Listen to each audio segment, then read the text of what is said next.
Sifat-sifat wanita penakluk. Waduh, jadi wanita ini kalau bertemu dengan laki-laki, laki-lakinya mudah takluk begitu ya.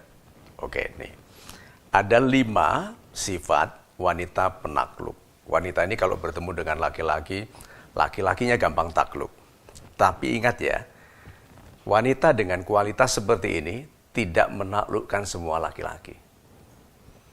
Kalau kita berperang menaklukkan satu negara, kan kita harus merawat negara itu. Nah, wanita yang smart tidak menaklukkan laki-laki yang tidak pantas ditaklukkannya.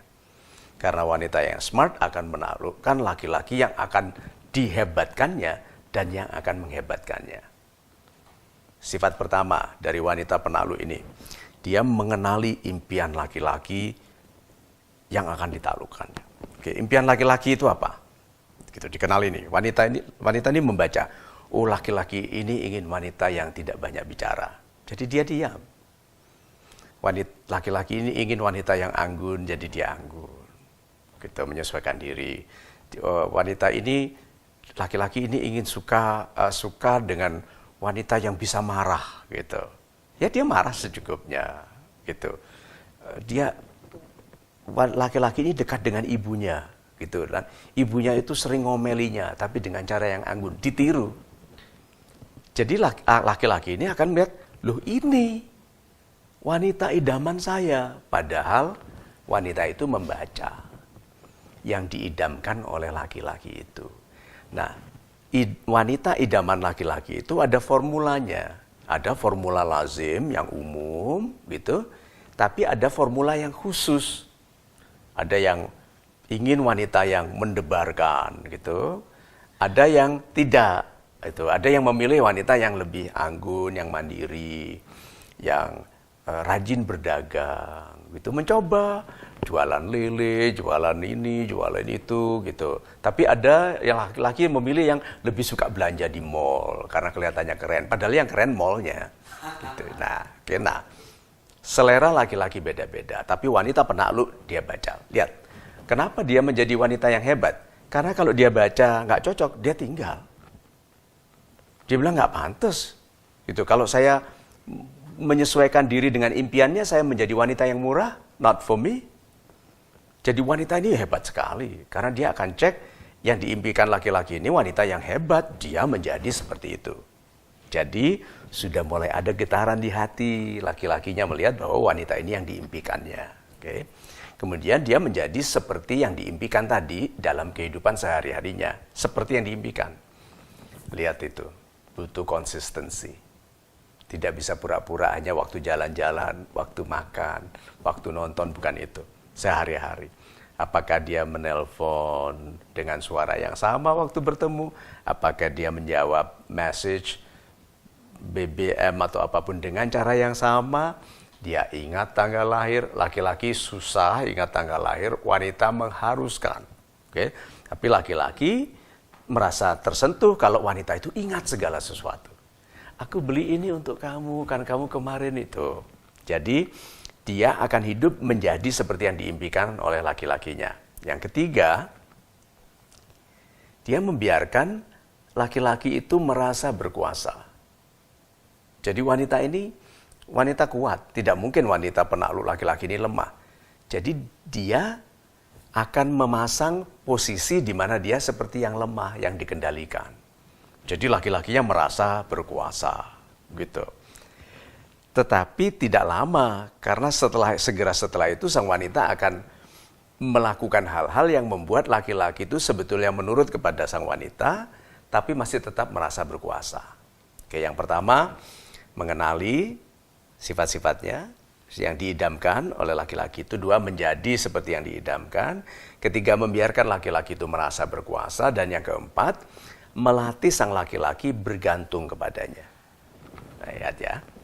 Dikenali impiannya, idamannya, disesuaikan, dia jadi seperti yang diidamkan laki-lakinya. Dia membiarkan laki-lakinya berkuasa, dipuji, dikagumi. Itu kan laki-lakinya merasa besar.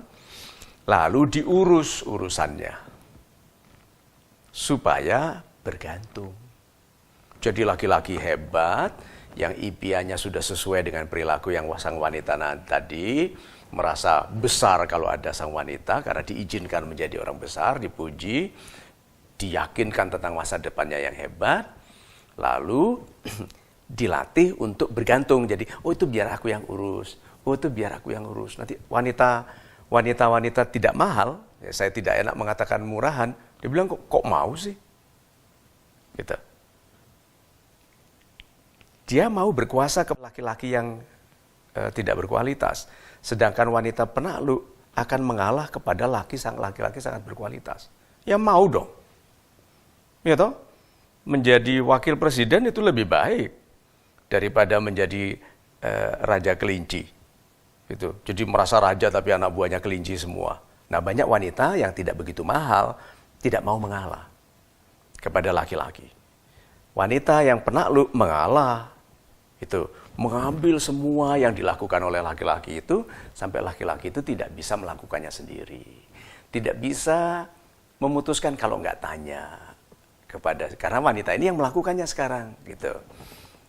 Jadinya bergantung. Setelah bergantung inilah baru dia cengkeramannya disiapkan. Oke. Dia menguasai laki-laki. Dia kuasai. Nggak boleh memutuskan itu, gitu. Jangan ini, jangan itu, nggak pantas, nggak boleh, gitu kan? Gitu. Sehingga laki-laki ini betul-betul seperti yang diinginkan oleh wanitanya. Kalau laki-lakinya lemah dari awal, rusak. Tapi laki-lakinya hebat kok. Kalau tidak dipilih oleh wanita penakluk ini. Jadi dengan dikontrol ini laki-lakinya lebih hebat lagi. Dan lebih hebatnya si penakluk apa? Di dalam kekuasaannya sang wanita, laki-lakinya tetap dibuat merasa berkuasa. Itu hebat sekali. Kalau diperhatikan banyak kepala negara yang begitu. Banyak raja yang begitu. Oke. Nah, sebetulnya yang berkuasa siapa? Istrinya, wanitanya. Penguasa akhir, suami, laki-lakinya, tetap. Nah, di dalam kehidupan saya, ini terjadi di saya. Saya tidak memutuskan apapun, semuanya Ibu Lina. Saya tidak punya harta, tidak punya uang, semuanya punya dia. Saya tidak memutuskan kecuali disetujui oleh dia, saya tidak memutuskan kecuali tanya, tapi kalau saya bilang tidak, tidak. Dia boleh macam-macam, saya selalu bilang ya, tapi kalau saya bilang tidak, tidak. Karena final. Nah, sekarang, lucunya di mana? Wanita ini menguasai laki-laki, laki-lakinya dibiarkan merasa berkuasa, tapi laki-lakinya memberikan izin kepada wanita itu berkuasa. Sebetulnya yang berkuasa siapa? Laki-laki. Karena laki-laki itu memberikan izin kepada wanita itu untuk menguasainya. Karena dia tahu wanita itu akan menghebatkannya. Itu loh. Jadi yang namanya wanita penakluk itu tidak menaklukkan sembarang orang. Dia menaklukkan laki-laki yang pantas ditaklukkan. Karena kalau laki-laki itu takluk, berarti laki-laki itu memberikan kekuasaan kepada wanitanya untuk menghebatkan laki-lakinya dan kehidupan mereka bersama. Tetapi karena dia wanita, dia tahu laki-lakinya tetap pemimpin akhirnya. Istilahnya yang mempunyai the final word. Yang mempunyai kata-kata terakhir. Itu.